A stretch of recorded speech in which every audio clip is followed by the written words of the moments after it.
दोस्तों, भारत नाम की जड़ें हजारों साल पुरानी है। ऋग्वेद, महाभारत और पुराणों में भारत शब्द मिलता है। यह नाम राजा भरत से जुड़ा है, जो एक महान और न्यायप्रिय सम्राट थे। भरत ने पूरे उपमहाद्वीप को एक साथ जोड़ा, इसलिए इस भूमि को भारतवर्ष कहा गया।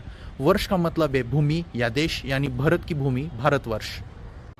महाभारत के आदि पर्व में एक श्लोक आता है। उसमें कहा गया है कि हिमालय के दक्षिण और समुद्र के उत्तर तक फैला हुआ जो देश है वह भारत कहलाता है, और वहाँ रहने वाली संतानें भारतीय कही जाती है। यानी हमारी पहचान सिर्फ जमीन से नहीं बल्कि संस्कृति से भी जुड़ी है। अब सवाल ये है, राजा भरत कौन थे? पुराणों के अनुसार भरत चक्रवर्ती सम्राट ऋषभदेव के पुत्र थे। भरत इतने वीर और न्यायप्रिय थे कि उनकी वजह से पूरे आर्यवर्त को भारतवर्ष नाम मिला। यह वही भारत है जिनके नाम पर महाकाव्य भारत भी रचा गया। उनका राज्य हिमालय से लेकर दक्षिण भारत तक फैला हुआ था, यानी एकता, शौर्य और धर्म का प्रतीक भरत। अब सवाल ये है, हमें इंडिया क्यों कहा जाने लगा? दोस्तों, इसका कारण है सिंधु नदी। विदेशी, खासकर ग्रीक और फारसी लोग सिंधु नदी को इंडस या हिंदूज कहते थे। धीरे धीरे इस पूरी भूमि को इंडिया कह दिया गया, लेकिन हमारी संस्कृति में असली नाम भारत ही रहा।